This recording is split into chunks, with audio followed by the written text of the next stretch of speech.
sapagkat ito na ang katuparan ng pangako ng ating Panginoong Hesukristo na kanyang susuguin ng Espiritu Santong mga aliw. Makakarinig kayo ng mga digmaan at alingaw-ngaw ng mga digmaan. Ingatan ninyo, huwag kayong magulungyanan, sapagkat kailangan ng ito'y maganap, datapot hindi pa ang wakas. Ayos ang magandang umaga po muli mga kababayan sa pagpapatuloy pa rin ng ating aralin sa mga oras na ito. Kaya narito ako upang gabayan kayo at ipagkaloob ang ilang mga aralin na o magbibigay liwanag sa kaisipan ng ating mga kababayan. Meron akong napanood sa social media mga totohanang kwento ng buhay na nakasulat sa banal na kasulatan. Si Eva at Adan, sabi ay nagkaroon ng dalawang anak na lalaki, si Cain at si Abel. Dalawa yung naging anak nila. Ngayon, hindi naglaon, pinatay ngayon ni Cain si Abel, yung kapatid niya, nakababatang kapatid niya. Ang dahilan ay yung silos. Silos po ang dahilan. Yun yung istorya eh. Kasi nung araw, uso yung handog. Handog na susunugin. Nung handog siya, sinunog ng mga pagkain. Sa madalit sabi, hindi ngayon ang gusto ng Diyos yung amoy. Nung handog na susunugin na pinagkaloob ni Cain. Ayan. Pagkatapos, ito namang si Abel ay naghandog din ng isang hayop. Hayop ang hinandog ni Abel eh. Hayop.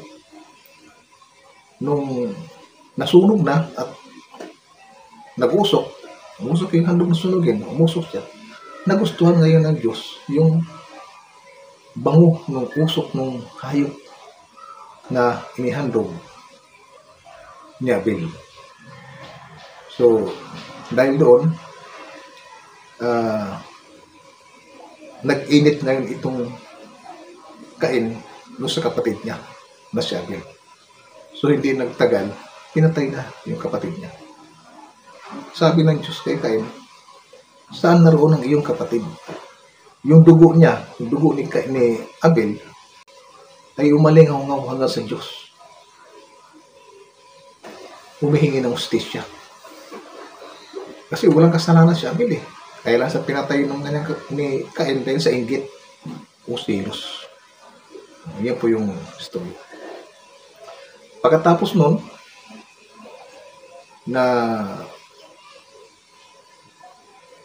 patayin niya yung kanyang kapatid,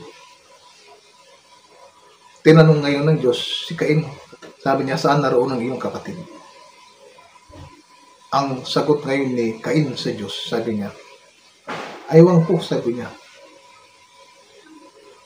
Ako ba'y tagapagbantay ng aking kapatid? Yan. Yan yung sagot ni Cain sa Diyos. Basahin po natin kasulatan. At sinabi ng Diyos kay Cain, saan naroon si Abel na iyong kapatid? At sinabi niya, aywan ko, ako ba'y tagapagbantay sa aking kapatid? Yan. Ako ba'y tagapagbantay ng aking kapatid? Yan ang salita niya. Sagot niya sa Diyos. Ngayon, dahil doon sa pagpatay niya doon sa kapatid niya, pinalayas siya ngayon ng Diyos.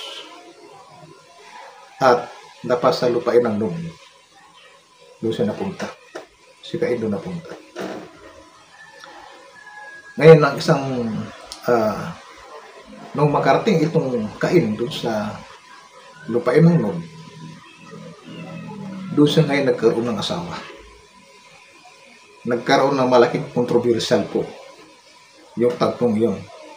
Kasi nga, sa usap-usapan ng mga tao na dalawa lang ang anak ni Eva at Adan, si Cain at Abel, pinatay pa ni Cain si Abel, di tatlo na lang sila. Ayan. Bibigyan po natin yan ng kasagutan. Hanggang sa panahon ito ay naging topic ng lahat ng mga kongregasyon sa bansang Pilipinas. Yung tagpong yan kung saan kumuha ng asawa ito si Cain. Nung siya ay nakarating doon sa lupain ng Nod. Saan galing yung babaeng yan? Ang katotohanan po mga kababayan, ang kasagutan niyan ay nandiyan din sa banal na kasulatan.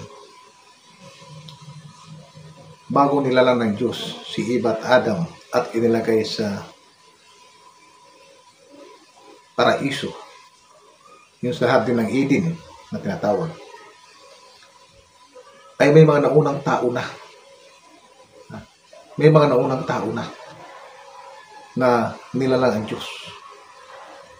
Mahabang panahon na lumipas bago dumating ang panahon ni Eva at Adan. Yan. Doon sa aklat ng Genesis, nung lalangin ng Diyos ang tao, antimano binigyan niya sila ng basbas eh. Ano ang basbas doon? Basahin po natin. At sila'y binasbasan ng Diyos at sa kanila'y sinabi, kayo'y magpalaanakin at magpakarami at kalatan ninyo ang lupa at inyong supilin at magkaroon kayo ng kapangyarihan sa mga isda sa dagat at sa mga ibon sa himpapawid at sa bawat hayop na gumagalaw sa ibabaw ng lupa. Ayan. Doon sa unang tao na nilalang ng Diyos, sa aklat na Apokalipsis, pagkatapos niyang lalangin ang tao, agad binasbasan niya ang tao na kayo'y magpalanakin at inyong kalatan ng lupa. Yun yung basbas ng Diyos doon sa unang tao ng mga nilalang niya. Ngayon kung dadako tayo doon sa panahon na paglalang ng Diyos kay Eva at Adan, walang basbas ang Diyos kay Eva at Adan na sinabi na magpakarami kayo. Walang basbas eh. Kundi ginawa niya si Eva at Adan at pagkatapos ay inilagay sa paraiso.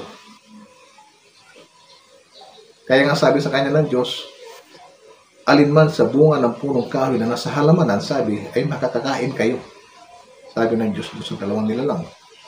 Maliban sa bunga ng punong kahoy ng pagkakilala ng mabuti at masama, huwag ninyong kakanin. Huwag ninyong kakanin o hipuin man. Sapagkat sa oras na inyong ginawa yan, walang pagsalang kayo'y mamamatay. Sabi ng Diyos doon sa dalawang nilalang niya. Ay dumating ngayon yung tukso, yung Diablo. Ano sabi ng Diablo? Basahin mo natin. Tunay bang sinabi ng Diyos na huwag kayong kakain ng alinmang punong kahoy sa halamanan? At sinabi ng babae sa ahas, sa bunga ng punong kahoy sa halamanan ay makakakain kami. Datapwat sa bunga ng punong kahoy na nasa gitna ng halamanan ay sinabi ng Diyos, huwag kayong kakain niyaon, ni huwag ninyong hihipuin, baka kayo'y mamamatay. At sinabi ng ahas sa babae, tunay na hindi kayo mamamatay, sapagkat talastas ng Diyos na sa araw na kayo'y kumain niyaon, ay madidilat kapwa ang inyong mga mata, at kayo'y magiging parang Diyos na nakakakilala ng mabuti at masama. Sabi ng Diablo, tunay pa na sinabi sa iyo ng Panginoon na huwag kayong kumain yan, sapagkat sa oras na kayo'y kumain ay kayo'y mamatay. Sabi ng babae, alinman sa bunga ng punong kahoy ay nakakain kami, liban sa bunga ng isang punong kahoy sa gitna ng halamanan, huwag ninyong kanin o hipuin man, sapagkat sa oras na kumain kayo niyon, walang pagsalang kayo mamatay. Ano ang sabi ng ahas sa kanya? Tunay na hindi kayo mamatay. Sabi ng ahas, kundi sa oras na kayo kumain niyon, ay kapwa madidilat ng inyong mga mata, at kayo magiging parang Diyos. Sabi, na nakaalam ng mabuti at masama. Yun ang salita ng ahas sa babae. kumain ngayon yung babae doon sa bunga ng punong kahoy. Tapos binigyan niya rin ng kanyang asawa, si Adan, ng bunga. Kumain sila parehas. Doon sila nagkaroon ng palakasan. Pero kung susundan natin yung pasimula, doon sa unang taon na ginawa ng Ama, ng Diyos, walang ang antimano dinaspasan sila. Kayo magpakarami at kalatan ninyo ang lupa. Sa aklat ng Genesis. Kaiba naman ng paglalang ng Diyos kay Eva at Adan na hindi talaga sila binasbasan na magpakarami sila. Si Eva at Adan, walang basbas.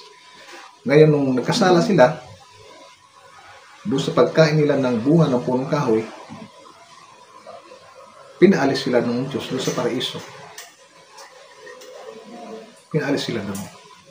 At sabi, nakilala ngayon ng lalaki ang kanyang asawa at naglihi at ipinanganak si Cain. Nagkikwento mga kabayan na, sundan niyo po ako. Pagkatapos, ipinanganak uli si Abel na kanyang kapatid. Doon na ngayon nangyari yung patayan, inggitan, silos. Kaya pinatay ni Cain si Abel. Ngayon, nung pinalayas ngayon ng Diyos itong Cain, napunta sa lupain ng Nod, doon ngayon siya nagkaroon ng asawa. Kaya, ang tanong, saan galing yung asawa?